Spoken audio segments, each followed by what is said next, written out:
Hello and welcome to Moderate Fantasy Violence, a podcast about pop culture and the world around it.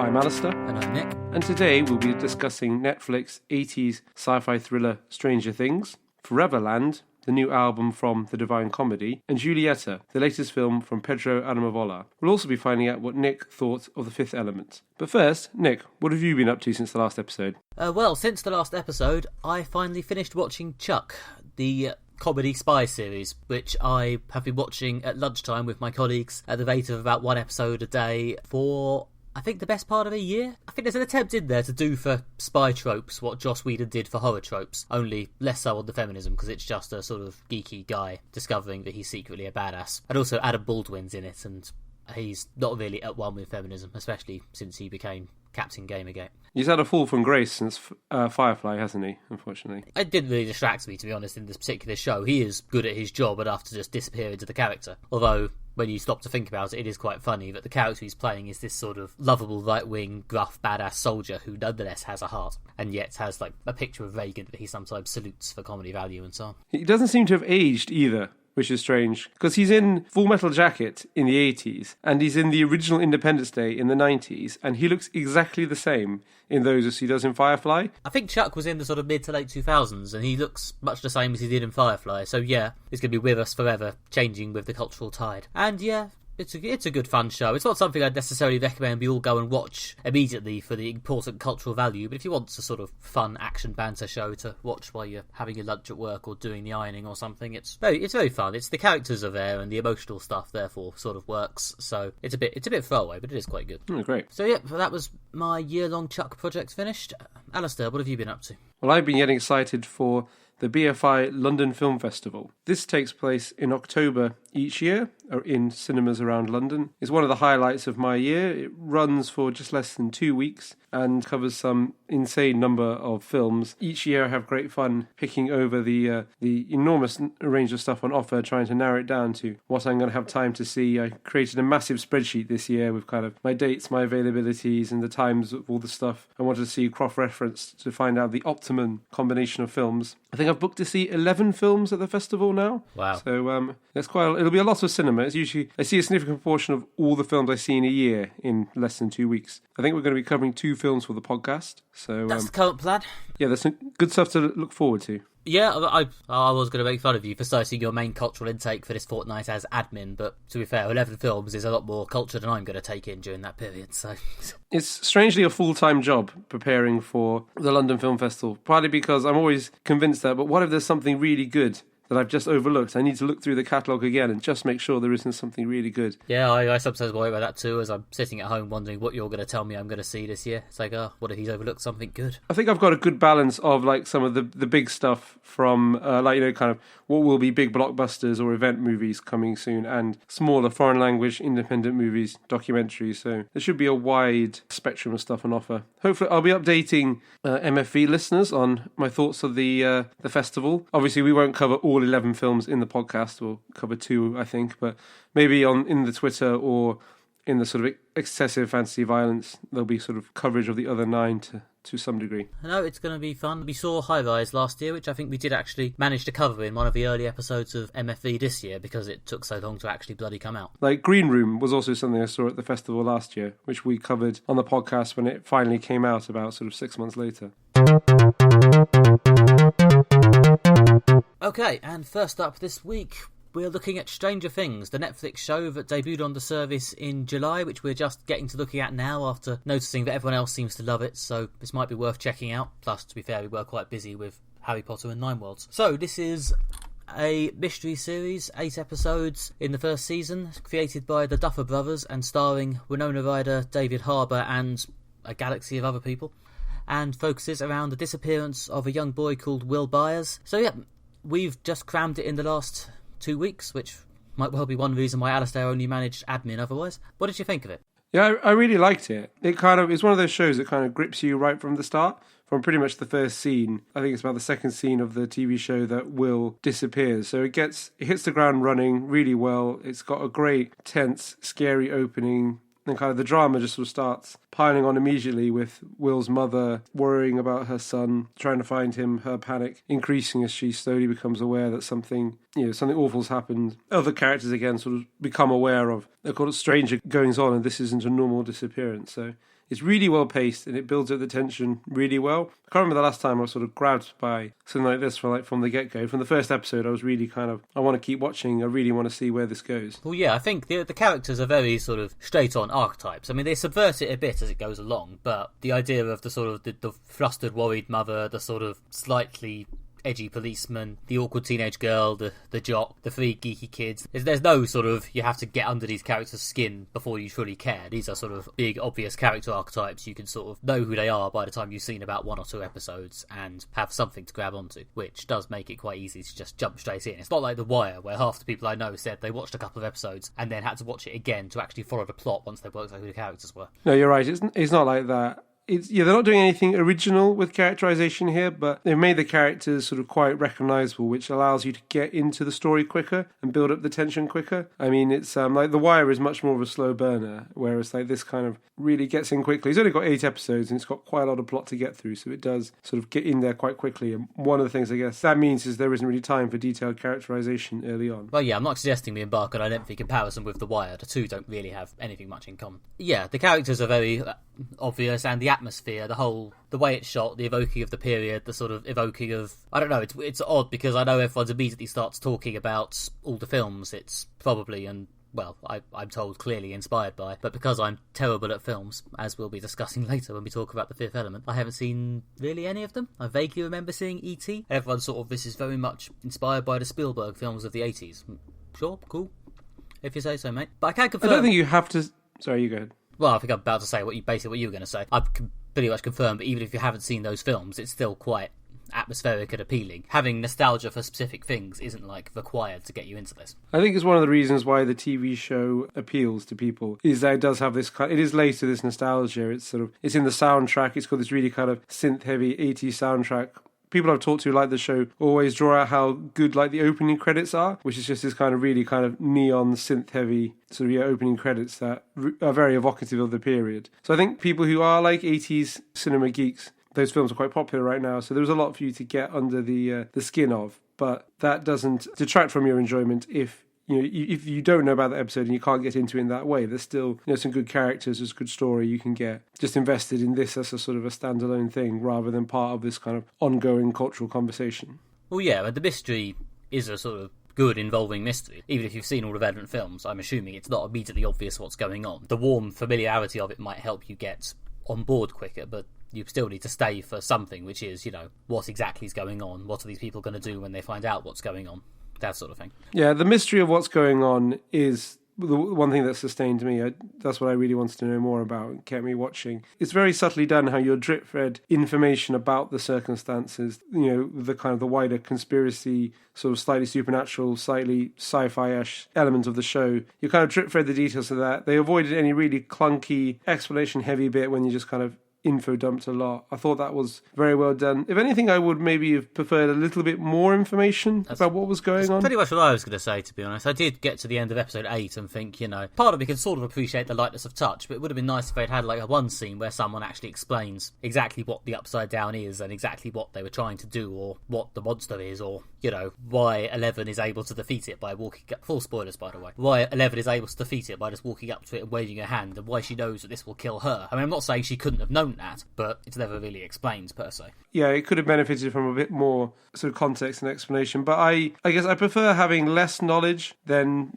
clunky info dumping. So I think it works well in that regard, and there's enough to engage with the plot. You don't feel too confused. There's strong characters that also help carry you through. I mean, like you said, the characters start out quite archetypal, but there are subtleties, there are nuances to them. They do have complex relationships that evolve as the show goes on. One of my favourite characters is Steve Harrington, which is the boyfriend of the sort of main teenage girl in the show. And he starts out very much as like a stereotypical jock. He's a bit Jack the Lad. He's not particularly likeable. And as the show goes on, he does realise, that his friends are arseholes and that he's behaving poorly, and that, like, you know, he goes on a character journey and becomes a better person at the end. So they do subvert those archetypes a bit by having the characters grow and develop. That particular character story worked, I think, because it was sort of a double subversion, in that you're sort of expecting the bit at the beginning where she sees him as a really nice guy, and because she's a young, impressionable teenage girl, you're sort of expecting the part where he turns out to be kind of a bit of a dick, but you're not necessarily expecting the reverse subversion after that. I thought Winona Ryder was excellent, playing the mother of Will,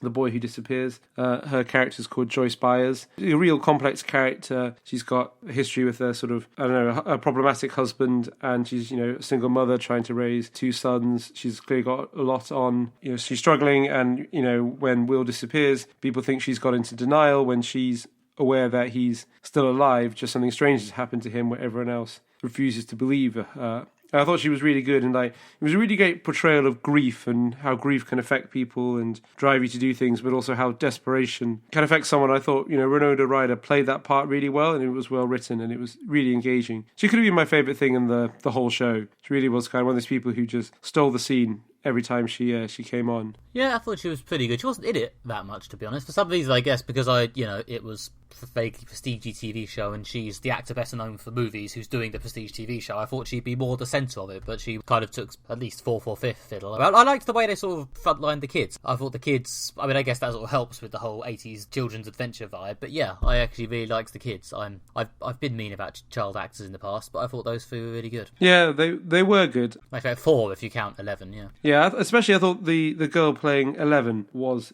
very, very good. Millie Bobby Brown, I think that was her name. Yeah, she was very good, as were the other 3 teenage boys, the friends of Will, who spearhead the investigation to find him, sort of on their own backs. I think what you were saying about Winona Ryder being the headline star, but not any of that much. I mean, this is truly an ensemble piece. They've got a lot of main characters, and they're all given a lot of time. The characters that get the most time are probably the kids between them, but it is definitely like a complex ensemble piece. But yeah, I thought the kids were very good. I thought it was a very good depiction of early teens, late tweens, I don't know what you necessarily call it, kind of the sort of 12, 13 sort of age. The family dynamics seemed very realistic, the kids' relationship with their parents, the kids' relationship with their older siblings.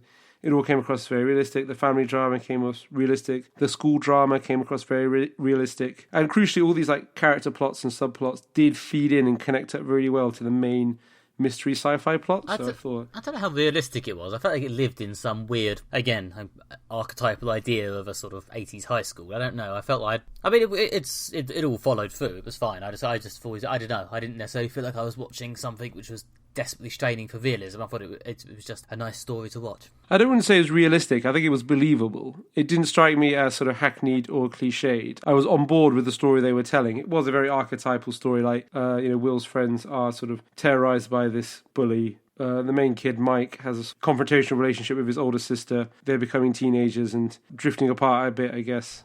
Yeah, Lucas was sometimes annoying, but, obviously he was the sort of confrontational one, the most confrontational one, I guess, so to an extent he was probably meant to be. Yeah, and there was Dustin, who was the funny one, and I thought, and he did have a few one-liners. It was part of the whole pleasant likability of it all, sort of, I guess, the sort of regular humour.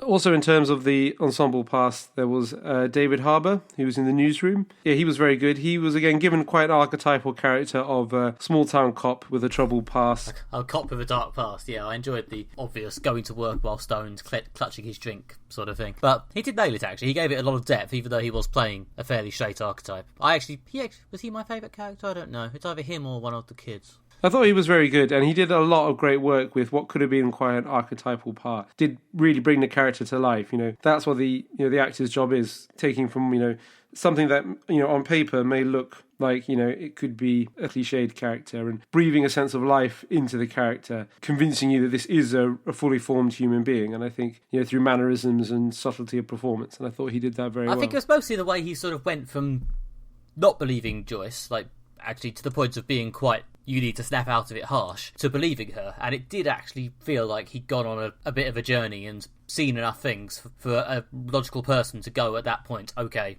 she might be telling the truth. It didn't feel like he was denying what was in front of his face because of the needs of the plot, nor did it feel like he'd suddenly changed his mind because of the needs of the plot. The bit in the first half of the season especially, where he came around to her point of view, I thought was handled quite nicely. Yeah, I agree with that. I think that was done very well. At first he becomes convinced it's just a kind of government conspiracy. There's a secret Department of Energy facility, in the forest near the town. He thinks it's something to do with that. And over time, as he investigates the kind of earthly conspiracy, he discovers about the otherworldly conspiracy. And also they avoided this sort of moment of, which a lot of, I think, urban fantasy and stuff can really fall down on the scene. Basically, the main scene when the main characters discover that the fantasy element or the sci-fi element is real, the stuff from stories is real and out there. And a lot of the time in sort of urban fantasy things, the character's just weirdly okay with it, when something that big would kind of fundamentally challenge your perception of reality, and most people, I think, wouldn't be okay with it. But in this, they managed to do it quite well in that, how the characters kind of slowly became aware and slowly came around to discovering what was going on. Well, yeah, I think a lot of it was by keeping it quite contained. I mean, like a lot of what Hopper found out was not necessarily that there is another world or there is a monster. A lot of it was just this death might have been faked. Oh, look, it's a dummy full of cotton wool. It exactly. didn't call on him to believe like massive leaps of logic at the same time. No, I agree with that. And also, the plot was generally scary at times, especially the monster. There are a few moments when I was like kind of creeped out and sort of jumped a bit at the appropriate moments. It really did kind of nail that kind of 80s horror vibe. Yeah, the bits towards the beginning were quite creepy, and even when it was a bit more familiar with it and what it looked like, I didn't think it lost that much of its potency. It was quite an unsettling presence. They kept it sort of off-screen enough for it to still be scary. Yeah, I'd agree with that. The other side, or the upside down, the place where this kind of predatory creature's from, that's sort of the main villain. That was also, I thought, well done and quite scary when they kind of travelled to this kind of other worlds where Will's been taken to. It was, tense and scary. Yeah, although, as I think we said earlier, as part of it would have liked a bit more sort of massive forward development in the last episode. I mean, I guess they did rescue the missing child, which was, in many ways, the plot of the whole season. So, you can't, I guess, argue they haven't resolved their damn story. But, yeah, I just felt like there was a bit sort of they went there and they came back and nothing's really advanced. So I guess there was the bit at the end where Will coughs up a bug or whatever it was. I guess that was set up for Series 2. I hope with Series 2 that they change some of the main characters. The David Harbour character, the cop, I mean, they could bring him back. There's more scope to things with that character, but I think involving the same kids and families, I think would become, I don't know, it would just seem a bit preposterous. I suspect you're going to be disappointed. It does seem like they'll probably bring them all back, I think. I mean, Will Byers seems like he's being heavily set up to come back, and obviously I imagine, for the reasons I mentioned earlier, they'll want to bring Winona Ryder back. And once you've brought him back and his mum, it's kind of weird not to bring the other people who rotate around him back in some ways. And to be honest, I know she had a death scene in the last episode. I don't think Eleven's dead. I think she's a bit too iconic and has too much unfinished business. I wouldn't mind them bringing back her character. I think there's more scope to do more of her. Like I say, I could done with some more explanation of her character. So, I'd be happy to see more of her. I just concerned that it does stretch the bounds of credibility to have more strange events going on with the same characters. Well, not really, if it's in the same town and they're the ones who know about it. I mean, if anything, that makes more sense. We'll have to judge the second series when it comes. I mean, I shouldn't judge it too much before it airs. Yeah, I mean, speaking of explanationary moments with 11, I liked I was slightly bemused by the bit where, I think Hopper and Joyce are talking to that woman who turns out to be 11's aunt or something. Yeah. And there's a bit where they're talking about how she went missing and how they could have been doing anything to her or something. And then in case you didn't get it, they showed bits of 11 killing people and getting tortured in the facility, even though there's no way either character could know about that. And it's a bit sort of, this feels weirdly out of the story. This is clearly just put there for the audience, for anyone who hasn't been following the dialogue carefully enough to go, they are talking about 11. 11 is the missing girl. Do you get it? Yeah, that was quite unsubtly done. But I think that is an element of filmmaking in that, that makes films different to novels or sort of literary formats, where those you kind of choose a character and you stick with them, whereas film is very much the lens you see the film through is omniscient and moves to wherever kind of serves the story best rather than what the characters know or are aware of. That's usually the format I find with most films. But you're right, it was not particularly subtly done. Yeah, but I don't know. Even in the rest of Stranger Things, they never ever quite zoom. I mean, I guess the flashbacks did just appear, but it was always relatively smoothly done.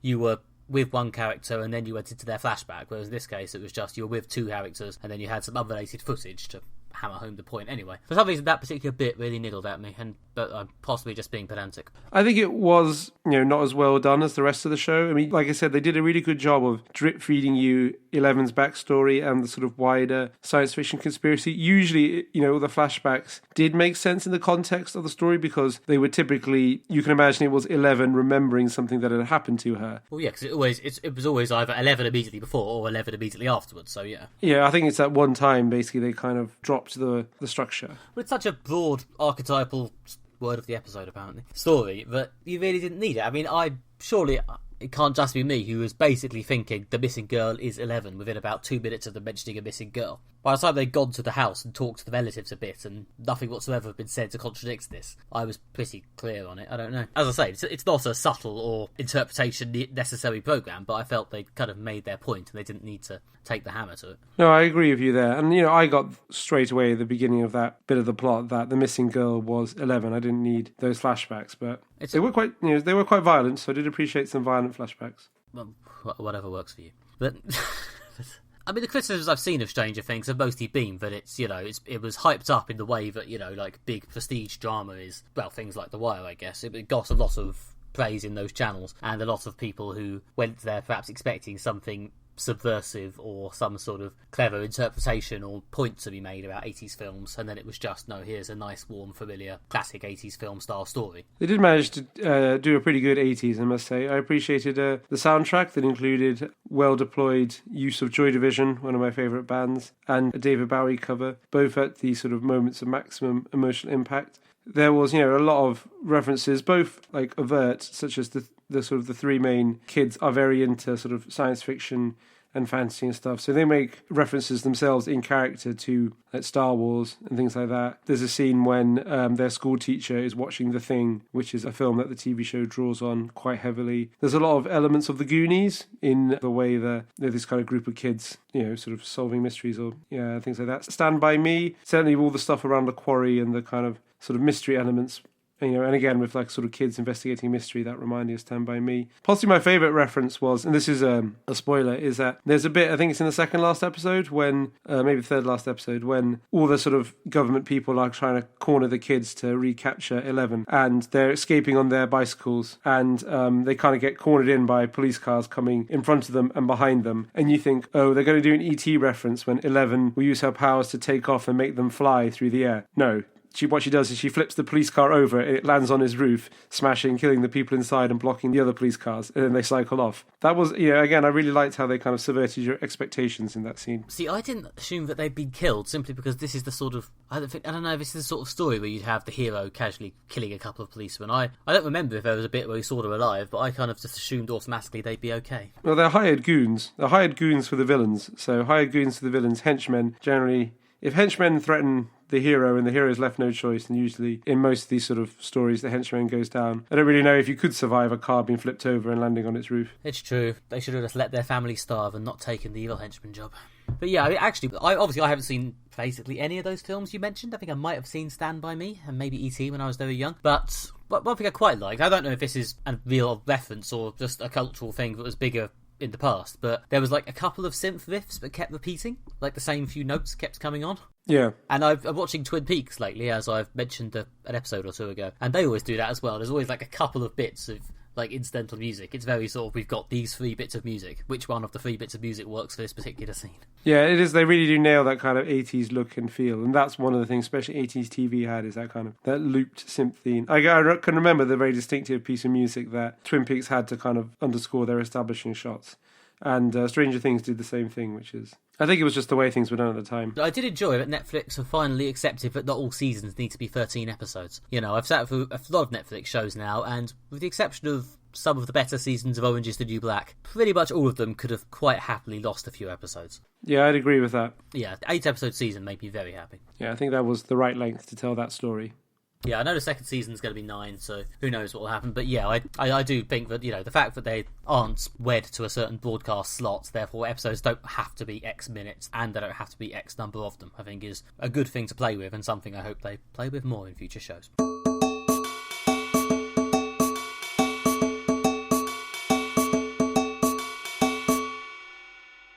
Next, we will be discussing Julieta, the new film from Pedro Almodovar.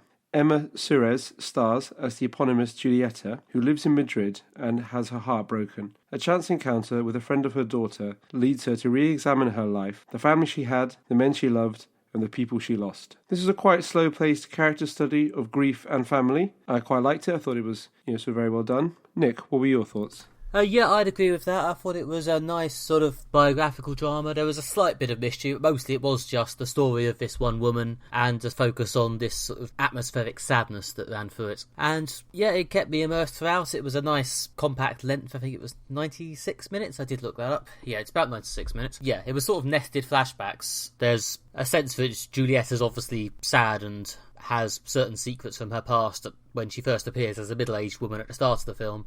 And then it sort of darts back in time to explain what's gone on. It's not, massively complicated. There's no conspiracy. We're definitely not in Stranger Things territory here. But it is a sort of interesting, relatable, small things, trash everything type story. She's had an unusual life, and she's had some unfortunate luck, and she's grieving. She's some of the people that she's been close to in her lives, she's sort of lost or have died. And I guess it's a film about growing old, looking back on your life. Some of the characters that Julieta knows sort of die tragically and suddenly of accidents and stuff. Some of them unfortunately die from medical conditions that, so it's kind of about what happens as you grow old and you leave people behind and you look back on your life. Yeah, but there seems to be a bit of a sort of a theme of people starting to need care, and the people who are duty-bound to care for them start to, feel dissatisfied and make what could be viewed as selfish decisions because they're just starting to feel weighed down by the burden of all this care. Yeah, I guess I should list everything, but yeah, it's shown by a few characters throughout the film, and inevitably eventually comes down to Julieta herself in a fashion.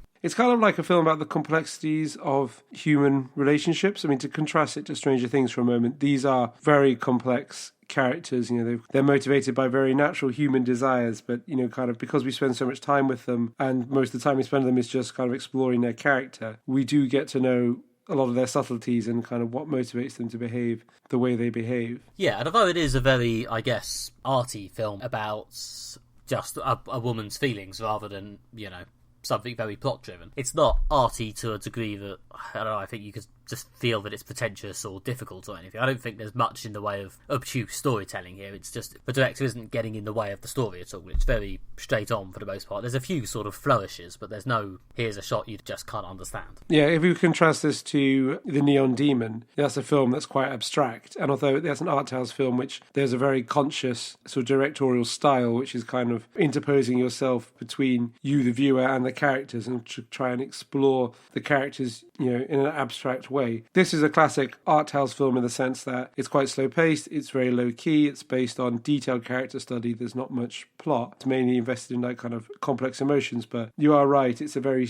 straightforward in its presentation. It's kind of, other than a little bit of non-linear storytelling, it is quite a straightforward and accessible film. Yeah, and as we just mentioned in Stranger Things, non-linear storytelling's pretty much gone mainstream these days. I think the whole concept of bending time is pretty much sold out. Yeah. The comparison of The Neon Demon is quite good, actually, because, that's an arty film, but that's, actually an arty film. It might as well open with the words, holy shit, look at my vision. It's just... Yeah, no, exactly. Every shot is, you could look at the composition first, and then you could go, and what does this mean for the story? Yeah. Not that that's bad or implicitly worse. I think it's, you go to a film for one thing or another. I mean, this is the sort of thing that could, if not for the fact that it's subtitled and in Spanish, and set in Spain. But, a similar story set in, the countryside in Britain, I wouldn't be surprised to see on, Tea Time BBC One, No, exactly. It definitely belongs to that sort of detailed character study school of independent or art house filmmaking. In some ways, as someone who's seen, a few, but by no means all of the Almodovar films, there are some classic hallmarks. He's probably the most well-known Spanish director, so one of the ones that I know the most. There's some of his classic hallmarks here, like a detailed character study of a female character. He does that in quite a lot of his films. So the sort of subtle nature of the characterization is part of what he does. It's very focused on interpersonal conflict and personal conflicts. Those are pretty much the main source of conflict in the film. I don't think any extra personal conflict. There's no environmental or social conflicts in this film. And it's really sad in places. It's just sort of, the whole thing is just kind of twinged with sadness, which was very, quite moving. Because you know how it ends up. A lot of the stuff before that is sort of implicitly sad because it's going to somehow go wrong in the end. Yeah, and the kind of the plot that's the sort of present day plot is about grief and death, and sort of Julieta wanting to reconnect with her daughter, I guess one last time before she herself dies, as so many of her friends and loved ones have. Yeah, and although we've talked a bit about it being quite straightforward, there is a sort of an ambiguous ending. Again, I should probably leave it at that in terms of talking about it, but there is some ambiguity left. It's not just served up for you on a plate. Yeah, there definitely is quite an open ending which leaves allows you to interpret the film. There's a few elements again that are left hanging for you to interpret. I mean, at various points, it's implied that, Julieta's daughter may have been gay and then may have also had some kind of sort of religious experience that made her dislike that part of herself, but it's not really got into detail. Yeah, and again, although, we talked about how there weren't that many flourishes, there is a few nice bits to make it clear that, the director isn't just gently pointing the camera at the actors. He's very much, in control. At the moment where they switch from the younger to the older actresses playing Julieta is very nice. It's very sort of, I see what you did there. Yeah, that was well done. There were some things I felt were quite unusual for a Pedro Almodovar movie. It's not as funny as a lot of his films are. Generally, a lot of his films are quite funny. But they also tend to be quite shocking and confrontational. I mean, he's an openly gay director. He usually has a lot of openly gay characters or HIV-positive characters or trans characters or just generally queer characters. And usually is in some ways, especially as he started in sort of like the 80s and 90s when this stuff wasn't as mainstream and as accepted as it is now, he was very much a director pushing the envelope in terms of representations of sexuality and gender. And there isn't really much of that in this film. It is quite a heteronormative film in that almost all the relationships are between sort of men and women. It's quite it's quite a standard film. I don't know if he's mellowing with age or just fancy doing something different. As we gather, I've not seen any films. I specifically have not seen any films by the same director. But yeah, maybe he's just following the inevitable passage of artists as they go into middle age, of sort of doing stories about other middle-aged people and the things that are on his mind at this point in his life. I don't know. I think that sounds quite like it, but I did enjoy it. And for those of you who like his style and really enjoy his representation of Spain, it's very beautifully shot and it's got his rich, detailed characterization. So there's lots to enjoy here for the fans. Yeah, no, and as I say, someone who isn't familiar with his work, it was a really sort of nice, warm film. Still quite sad at times, but yeah, you just came away with a lot of affection for the characters and what's going on, I think. I mean, the lead character did occasionally act like a bit of a dick, a female dick, whatever. But yeah, you never held it against it. And as I say, there were people making what were arguably quite selfish decisions in the face of their responsibilities, but like all good drama, they got you to the point where that is understandable. Even if you'd still go, you probably shouldn't have done that, all told, but you can still see why they might have done it. No, exactly, yeah. That's part of how complex the characterization is, that you do understand why characters are doing what they do. And to be honest, even saying you probably shouldn't have done that seems a bit judgmental on my part now I think about it. I thought it was a really interesting representation of Spain, in that in some ways it was, I don't know, maybe a little bit stereotypically Spanish. The way the country was presented and the characters, and there was some kind of quite archetypally Spanish characters in it. Are you talking about the maid, the comedy maid? Yeah, she was probably the funniest part in the film. They had a great comedy housekeeper. Yeah, sort of over-intrusive, vaguely fancies herself as surrogate mother or something, housekeeper who got a bit over-involved in the story in a slightly funny way. Yeah, and there was also like the young, handsome Spanish fisherman whose passions couldn't be, sort of held by one woman. I think seemed like a sort of, I don't know, slightly stereotypical Spanish character. It was kind of strange that, like, I don't know if Almodovar was trying to create something that was intentionally supposed to be quite stereotypically Spanish. It struck me in, sometimes when you're watching a Richard Curtis film and you think like, God, this, it's good, but it's so British and it's like so stereotypically British. And you think, this is what Americans think all of Britain is like because they've watched people in Richard Curtis movies being posh to each other. And I was a bit kind of thinking, are Spanish people thinking the same about this? That like, oh, this is just full of so many stereotypes about Spain. People really think this is what Spain's like when Spain's more complicated than this. I don't know how actual Spanish people see his films. I mean, I was kind of looking at the good-looking Spanish fisherman and thinking, wow, you're quite well turned out and trendily dressed compared to other fisherman stereotypes I've seen in films. So if anything, I thought he'd slightly got away from the stereotype there. I guess so. He was quite trendily dressed for the present, despite the fact they met in the 90s.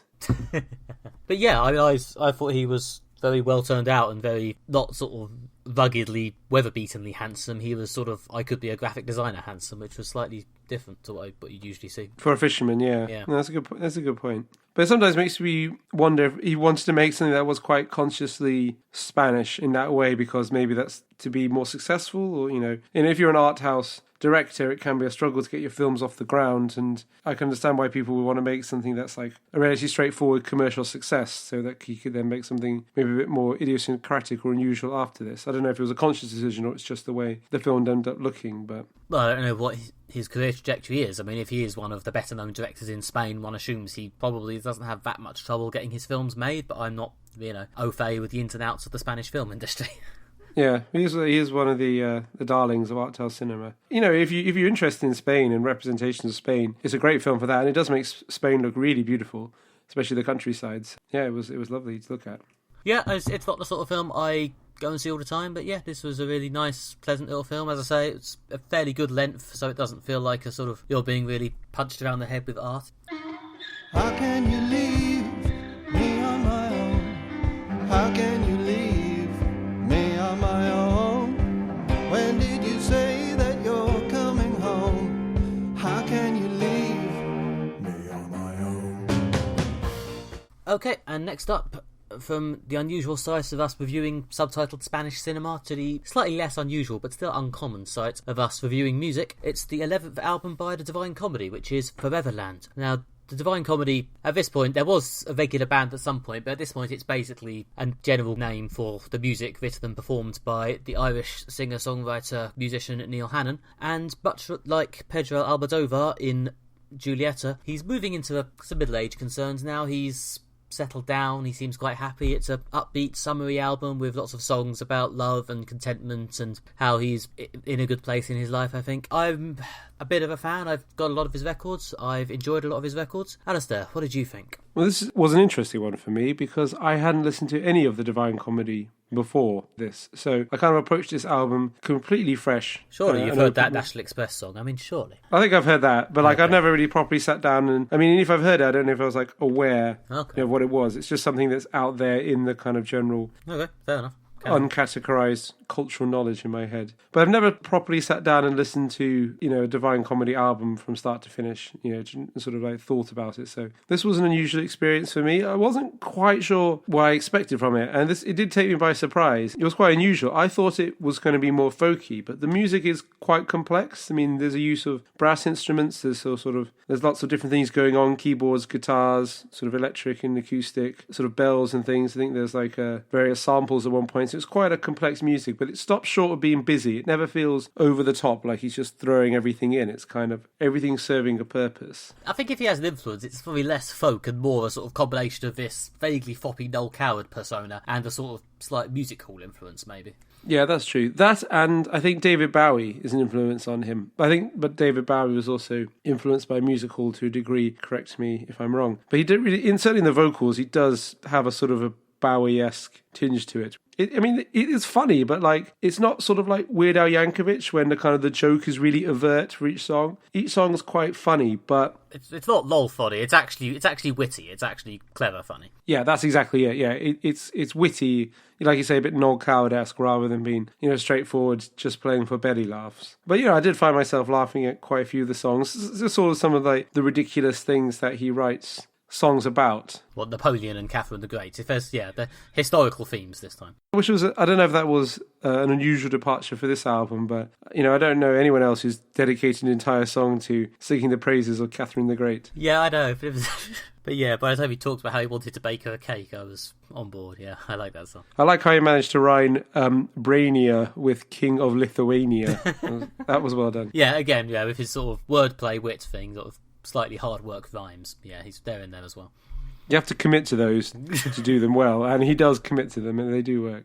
Yeah, but as I say, this is his 11th album. He's been doing it a while. I think he's got his style and his musicianship pretty much down. His album was always very nicely put together and hummable, and they do certainly get in your head. Definitely the Catherine the Great one. I've found myself singing that all day, as I've been at work and things like that. So yeah, they are catchy numbers. Yeah, I like Why Do You Leave Me On Your Own as well as now How Could You Leave Me On Your Own? That one. Yeah, that's sort of the big obvious pop song if there is one on this album. That was my favourite song. It's a great song. It's just really well written, really well produced. The instruments are just, it sounds great, but also it is just funny. The lyrics are just genuinely funny, as well as it being a good song. Yeah, there are some other songs where I sort of nod along to go, yes, that's nice, but wouldn't necessarily listen to it. But I'm actually trying to think about them. I do sort of have a certain affection for a lot of it. There's a song called Other People. Yeah, You've Had Other People in Your Life is sort of the main lyric. Yeah, I can see you can see the musical influence in that. It's a bit ballady, it's a bit crooner-y. It was possibly a bit soppy for my taste, that one. But I like the way it's only a minute and a half long. He sort of croons along for 1.5 minutes and then goes blah blah blah, and then the song ends. It's as if he's just sort of gone, well, yeah, that's probably about enough of that, to be honest. I probably don't need to do this for 4 minutes.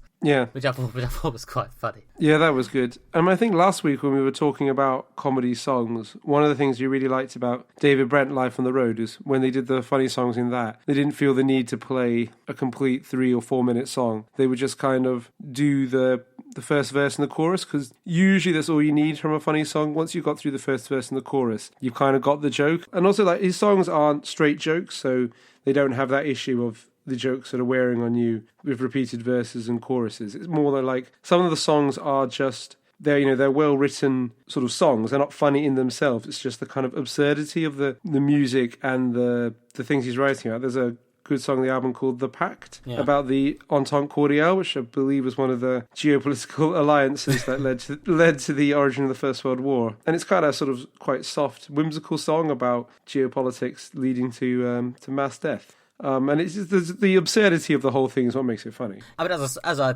said in my intro, I think there's an extent to which this is the I've settled down and I'm happy and content album, and The Pact, although it's sort of superficially about the Entente Cordiale, I think it's just as much about being, united and happy in a relationship type context, or at least that's the feeling I get from how he's singing it. Yeah, certainly. I mean, it works on multiple levels, which is what makes it good. And the song about, finding Foreverland, even though you might have thought it was silly when you were younger. The title track, Foreverland, I think, again, that's kind of what he's talking about. Yeah, it's definitely a song you can interpret in multiple ways like that. Yeah, what did you think of the fourth one, Funny Peculiar, the duet with Kathy Davey? Yeah, I quite like that. A lot of his songs turn on, quirks of language or double meaning, and that song is kind of about the different ways you can interpret the word funny, like funny as in strange or funny as in humorous, funny as in good, funny as in bad. Yeah. Because I've never really sat down and thought about it. Like, funny can be interpreted in lots of different ways. Yeah, it's a very sweet song about being content in one's relationship. Yeah, exactly. And Kathy Davey is actually his real-life partner, so...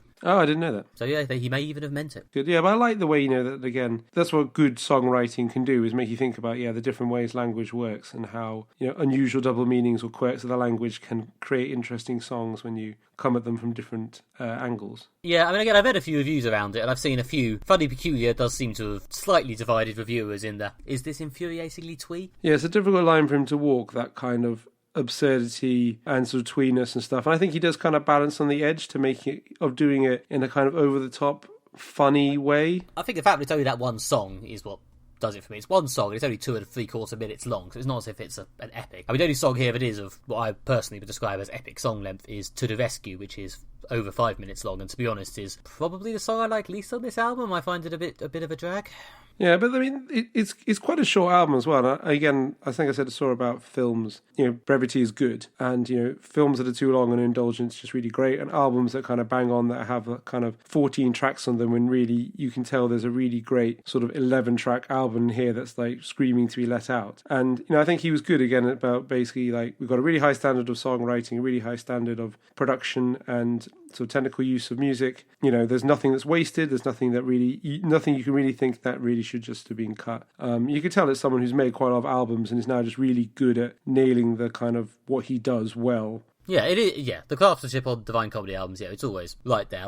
It's not quite as packed with perhaps immediate, this could be a single pop songs as some of his other records. As I say, it's very relaxing and sort of summery and washes over you and makes you feel nicey. Personally, there are other albums where he's gone a bit more sort of possibly slightly more cynical, slightly more I'm trying to be bitingly witty about what's going on in the world or something. There was a song on his previous album, Bang Goes the Knighthood, called The Complete Banker, where he... Yeah, you probably guess what that's about. Yeah. Which, on some levels, is quite obvious satire, but for my personal taste, I kind of prefer that stuff. But this is a very nice, lovely, warm album. I think, again, he's got the craftsmanship and he's done what he wanted to do. I think, warmth is the main feeling I get from this album. It is, it's very good. It's really, it's easy to listen to. It's relaxing, it's enjoyable. You get a real kind of positive feeling coming from most of the songs. It's uplifting. I'd recommend it to anyone who's interested in, some good, relaxing, summery, warm music. Yeah. Admittedly, he's released it in early September for some reason, because, this would have been a great summer album. Also, a quick related media recommendation while I'm here. I listened to the Soda Jerker. That's Soda Jerker, as in soft drink and, jerking. And... yeah, the Soda Jerker podcast, which came out a week or two back with Neil Hannon talking about this album, is very good and very interesting if you're a fan and want to hear him talk more about his process, because they are songwriters themselves and they do get into some detail. So that's good. I'll try and remember to link that in the show notes, or at least on the website. There have been other people in your life, You have had other lovers, so have I. And blah, blah, blah. Last episode, I recommended Nick watch Luc Besson's The Fifth Element, starring Bruce Willis and Mila Jovovich. It's a riotously fun science fiction action movie with crazy aliens, an evil force coming to destroy the world, and Chris Tucker as a highly sexed DJ. I love this film. I saw it when I was a kid. Blew my mind. Fantastically, fun and great science fiction. But let's find out what Nick thought of it. Well, my first note on my little list here is like a sci-fi story for children, but with more violence and tits. Yeah, that's probably a good summary, actually, yeah. It's very colourful and over the top, yeah. But yeah, it's a lot of it is the look, it's the sort of the rush, the sort of the sheer fun of it, the fact it just goes from one thing to another, and it always commits to these bits. There's the little business with the multi-pass, there's Lilu messing around, there's a bit where they're all hiding in different bits of his flats, there's the 2 or 3 bits which are just sort of showcases for Chris Tucker to leap around the screen, there's Bruce Willis doing his normal sort of, just to make all this ridiculousness seem a bit more easy to relate to. Well, he never crosses into being aware that it's stupid, he's just sort of slightly more down to earth than everyone else. Yeah, and there's such an unusual cast of characters. So Bruce Willis is Corbin Dallas, a sort of hard-bitten New York taxi driver in the 23rd century. It's, quite far, relatively far future, a few centuries from now. He meets Lilu, who is this kind of perfect being who was sort of created by the ancients to stop an evil force that's coming to destroy the world, which is called Mr. Shadow, and it's a giant planet which needs to be made out of darkness and fire, that is literally shooting towards the earth. Yeah, it's subtle. Yeah, it's subtle, and then they kind of have to go on this journey to unite, she's the fifth element, they need to unite the 4 other elements in her in order to stop the world being annihilated by this evil force. It includes Ian Holm, Bilbo Baggins himself, as a priest who's permanently flustered throughout the whole thing. They meet Chris Tucker, who's a radio DJ, and Gary Oldman is the kind of the villain, the human who's in league with Mr. Shadow, the evil planet, and he's kind of brilliantly over-the-top camp villain. Yeah, that was a properly ridiculous performance, yeah. Not as ridiculous as Chris Tucker, obviously, but still. I knew Gary Oldman was in this, but I didn't quite recognise him. I guess I'm used to him looking a bit older. So I don't know whether it was that or the amount of plastic he was wearing, but I did barely recognise him. Yeah, being younger, because this was like the 90s, and with a sort of a shaved head and a sort of plastic dome on his head, yeah, he does look a bit odd. Yeah, the whole weird stylised fashion look, because I think there's someone whose name I vaguely recognise, and obviously I'm not big on fashion at all, as credited as being responsible for the design, or a lot of the design. Yeah, the costumes were done by Jean-Paul Gaultier. That would be about that, yeah. Who's a famous French fashion designer. And obviously Luc Besson is a well-known French sort of art house filmmaker. I assume they know each other professionally. Kind of the lavish production design is part of the appeal of this film, like how over the top the design of everything is. And it really plays into that kind of Besson and Gaultier style. It is just beautiful to look at. Yeah, it reminds me a bit of sort of 2000 AD, the comic in a way. There's a sort of full-on cyberpunk satire dystopia thing, but because it's this French-American crossover, it's a bit more shiny and luxurious rather than horrible and grimy and shit. Yeah. It's definitely a 90s dystopia rather than the sort of shiny Apple ones we have now. And it's kind of weird how, they still have the iconic New York taxis and stuff, but in the future they fly and travel in 3 dimensions. We still have cruise liners and things like that. And there's a scene at the opera, again, which is it's full of aliens, and the aliens are beautifully designed and kind of look really strange and sort of otherworldly. And again, including there's a brilliant set piece with this kind of alien opera singer who the design of the character is just amazing, and kind of the music that she sings that blends with the incidental music of the film. To use the technical filmmaking term, it's the non-diegetic sound. So non-diegetic sound is sound the characters can't hear. So you have the diegetic sound of the opera singer singing her opera, which is blended with the non-diegetic sound of the film score to underpin an action scene that's going on at the same time. And it's just brilliantly put together, brilliantly designed, brilliantly delivered. It's amazing. I liked that bit. I thought it was good. But yeah, I never came close to, really getting emotionally invested and caring, I will admit, but I think maybe it's a bit long for the sheer level of brain-free bam zap power that's going on, but I think it was quite fun. It was definitely enjoyable to just watch the stuff flying around. I liked that they went sort of full Bruce Willis at the end and had him as the sort of one-man army going up against everybody with his little gun. Yeah, which is, that's kind of a moment you got to get in every Bruce Willis film. And he's good being grizzled and hard. I'm disappointed they didn't get a proper showdown with Gary Oldman, though. No, actually, that would have been good. But I got to the end and it's like, so Gary Oldman got sort of written off casually, and then all they've got to do is put some bits of rock on some other bits of rock. It's like, Considering how the main appeal of this film had been, holy shit, this is ridiculous, the ending was disappointingly mundane. I guess there's a kind of sci-fi moment of Lilu's been learning about the world and she discovers war because she's been reading the encyclopedia in alphabetical order and apparently skipped over all the other bad stuff until she got to war. And then did she just close her eyes for genocide? I don't know. Yeah, exactly, or murder. That was a strange one, but she gets to war right at the end. And then there's a moment right at the end when she's very much like, is humanity worth saving? And Bruce Willis has to go, but there's terrible things in the world, but there's love, and I love you. And they bring together their kind of personal story of their kind of romance. And then me and my girlfriend shat ourselves laughing because that was amazingly ridiculous. It is supposed to be over the top, and then they kind of, for some reason, their love unites the 5 elements. They find a bead into space, and the evil planet stops about 100 miles from the Earth's surface and just floats there. And as the kids say, and then they bone. Yeah, and then the film ends, and that's basically it. Yeah, it's the level of blatant perving at Lilu by every character gets a bit weird at times, but that's probably just me bringing silly 21st century liberalism to it. I don't know. It was mostly just silly. I guess it's France in the 90s. That's true.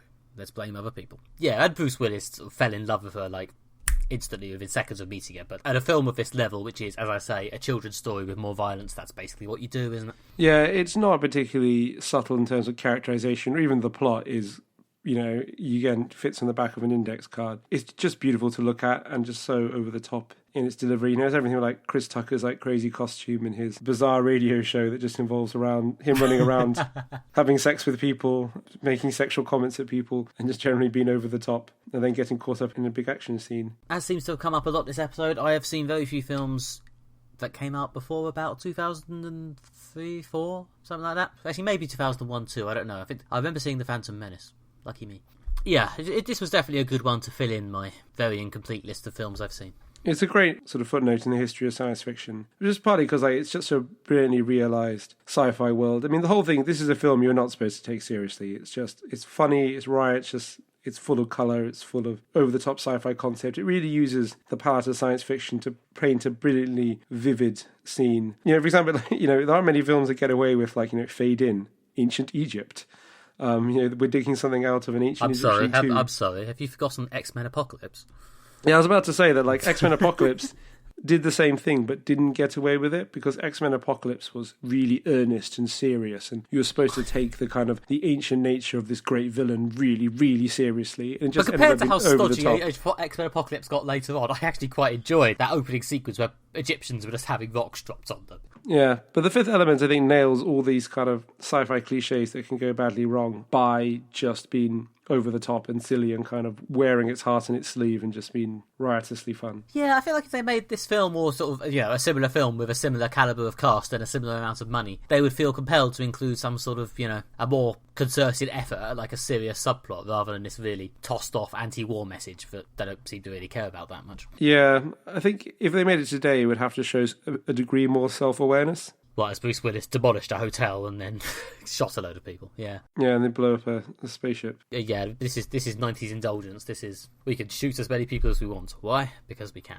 It was a simpler time. The henchmen should have taken a different job. The economy was booming. The good times thought they would never stop rolling. Everything was lavish and over the top and indulgent. The party was never, ever going to end. Yeah, if only I hadn't been too busy being in school to actually enjoy it. But yeah, that's what we've learnt this episode, everybody. In the 80s and 90s, everything was great. You could kill as many henchmen as you want. And then the 2000s started, and now suddenly you had to start caring. When I first watched this film when I was at school, I think I was off sick one day, and I got my parents to rent it from the video shop, from good old Blockbuster Video, the big old VHS. And I think in my slightly feverish, delirious state, watching this entirely over-the-top film just kind of blew my mind. Yeah, that would probably have been good.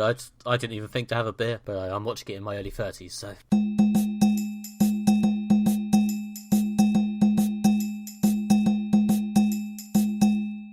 So that was The Fifth Element. I'm glad you liked it, Nick. For next episode, what are you recommending to me? Okay, for the first time in a while, in fact, the first time since episode 9, which is probably disappointing for my brand, to be honest, I'm going to recommend you a comic. And it's going to be Uber by Kieran Gillen and Kanan White, which is an alternate history World War II comic about...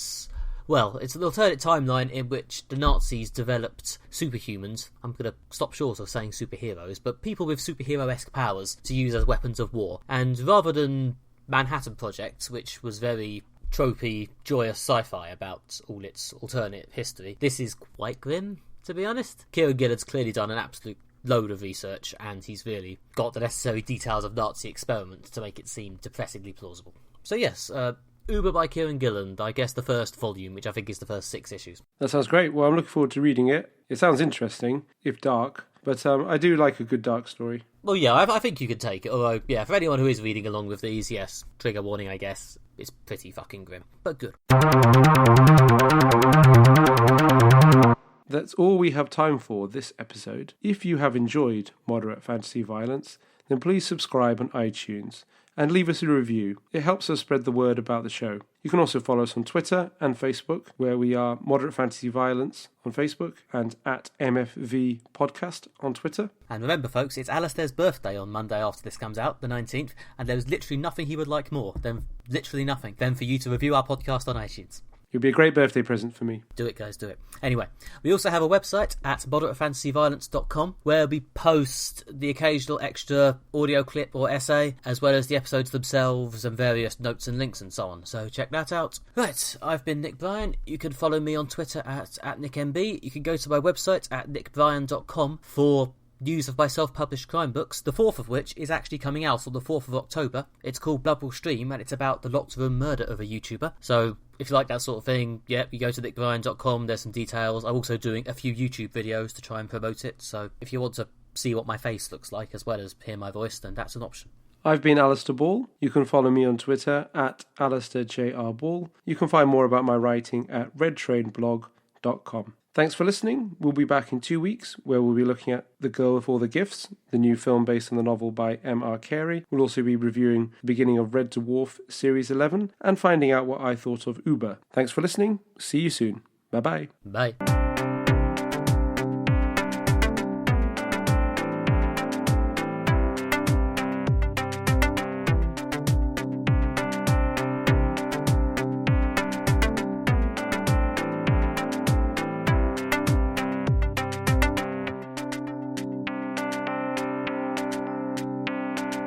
It turns out he's not actually quite that bad. Yeah, so it keeps you going for a while, it keeps you guessing. Hang on a sec. Excuse me. That's my phone.